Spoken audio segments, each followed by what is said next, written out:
दोस्तों current measure करने का सबसे आसान जो तरीका है वो वोल्टेज ड्रॉप से, बट उसमें एक प्रॉब्लम है कि वो आइसोलेटली करंट को मेजर नहीं कर सकता। इसीलिए आज के वीडियो में हम लोग ऐसी मॉड्यूल के बारे में बात करेंगे जो आइसोलेटली करंट को मेजर करता है, क्योंकि ये वोल्टेज ड्रॉप से वो करंट को मेजर नहीं करता, इसीलिए पावर लॉस भी नहीं करता। इसीलिए आज के वीडियो में इस मॉड्यूल के बारे में हर एक चीज जानने की कोशिश करेंगे, कैसे काम करता है, इसका ब्लॉक डायग्राम क्या है, स्पेक्स क्या है इस आईसी के बारे में, और सबसे इंपॉर्टेंट ये आइसोलेटली कैसे करंट को मेजर करता है और इसका एक्यूरेसी क्या है। तो वीडियो का अंत तक बने रहिए दोस्तों, आज बहुत कुछ सीखने को मिलेगा। दोस्तों इस मॉड्यूल के बारे में बात करने से पहले हम लोग जान लेते हैं कि किस किस तरीके से करंट को मेजर किया जा सकता है। इसमें पहला जो तरीका है वो तो रेसिस्टर की मदद से वोल्टेज ड्रॉप से हम करंट को मेजर कर सकते हैं, ऑप एम्प की मदद से सिग्नल एम्पलीफाई करके, या फिर डेडिकेटेड आईसी आता है मॉड्यूल के फॉर्मेट में उससे। इसका जो प्रॉब्लम है इसको आइसोलेट नहीं किया जा सकता, मतलब जिस रेसिस्टर से हम वोल्टेज ड्रॉप सेंस करेंगे उसके साथ ऑप एम्प या फिर डेडिकेटेड आईसी कनेक्टेड होना ही चाहिए। बट और भी एक तरीका है करंट को मेजर करने का, जो है मैग्नेटिक फील्ड को इस्तेमाल करके। दोस्तों कोई भी वायर से जब करंट जाता है वो एक मैग्नेटिक फील्ड जनरेट करता है। अगर हम कोई भी तरीके से उस मैग्नेटिक फील्ड को मेजर कर सकते तो हम जान सकते हैं उसमें से कितना करंट जा रहा है, क्योंकि मैग्नेटिक फील्ड बढ़ता है करंट के साथ साथ ही। जितना ज्यादा करंट मैग्नेटिक फील्ड उतना ज्यादा होगा। और ये मॉड्यूल SCS712 मैग्नेटिक फील्ड का इस्तेमाल करके ही करंट को मेजर करता है, इसीलिए ये आइसोलेटली वो करंट को मेजर कर सकता है। अगर हम लोग इस मॉड्यूल के बारे में थोड़ा सा जाने तो ये 2 पिन है, इसमें से करंट जाएगा, क्योंकि ये आइसोलेट है एंड बाइडायरेक्शनल करंट फ्लो सेंस कर सकता है, इसीलिए आप 2 पिन को यूज करके जिधर भी चाहो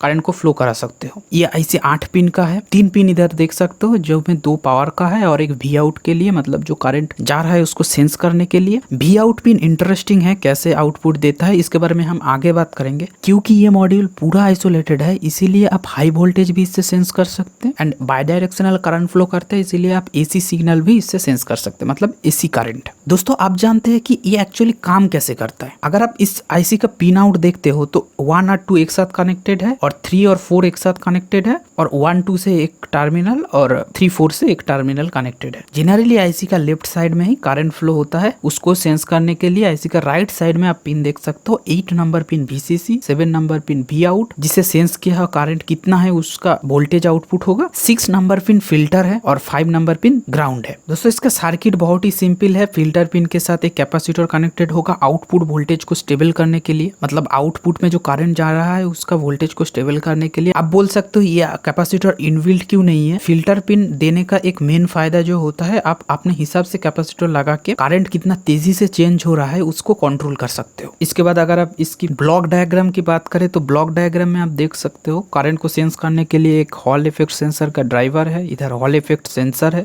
बाकी इसके अंदर टेम्परेचर के लिए एक सेक्शन है, sense stream, signal recovery, 0 ampere offset adjustment. ये जो 2 ऑप एम्प के अंदर फिल्टर पिन है, इससे ही आउटपुट वोल्टेज को फिल्टर किया जाता है। बाकी इस आईसी की स्पेसिफिकेशन की बात करें तो इसका VCC एंड ग्राउंड के बीच में 5.5 वोल्ट मैक्सिमम दे सकते हो, या फिर 4.5 वोल्ट मिनिमम दे सकते हो। इस आईसी के अंदर से करंट जाने के लिए जो रेसिस्टेंस है 1.2 मिली ओम है, बहुत ही कम है क्योंकि ये हॉल इफेक्ट सेंसर का यूज करता है इसीलिए। बाकी ये आईसी पावर ऑन होने के लिए 35 माइक्रोसेकंड लेता है। दोस्तों इसके बाद इसका सबसे इंटरेस्टिंग चीज जो है इसका वी आउट पिन, क्योंकि ये आईसी बाइडायरेक्शनल करंट फ्लो करता है इसीलिए इसका वी आउट पिन इंटरेस्टिंग हो जाता है। दोस्तों अगर ये आईसी कोई भी करंट कंडक्ट नहीं कर रहा है तो ये सप्लाई वोल्टेज का हाफ वी आउट पिन से निकलता है, मतलब अगर आप इसका सप्लाई देते हो 5 वोल्ट तो ये वी आउट पिन में 2.5 वोल्ट निकलेगा अगर कोई भी करंट इसके अंदर से नहीं जा रहा है। वी आउट पिन में वोल्टेज 2.5 वोल्ट से ज्यादा है या फिर कम है, इसके मदद से ही आप समझ सकते हो करंट किस डायरेक्शन में जा रहा है। बट कितना जा रहा है ये समझने के लिए हमको ये देखना पड़ेगा कि 1 एम्पियर करंट जाने से ये वोल्टेज ड्रॉप कितना करता है, मतलब कितना वोल्टेज ज्यादा करता है या फिर डाउन करता है। दोस्तों ASC712 आईसी 3 फॉर्मेट में आता है। 5 एम्पियर के लिए एक आईसी के साथ मॉड्यूल, 20 एम्पियर के लिए एक आईसी के साथ मॉड्यूल, और 30 एम्पियर के लिए एक आईसी के साथ मॉड्यूल। मतलब ये 3 अलग अलग आईसी होता है। जहाँ पर 5 एम्पियर वाला मॉड्यूल, जहाँ पर ये जो मॉड्यूल देख रहे हो ये 5 एम्पियर वाला ही है। ये मॉड्यूल 1 एम्पियर जाने में 185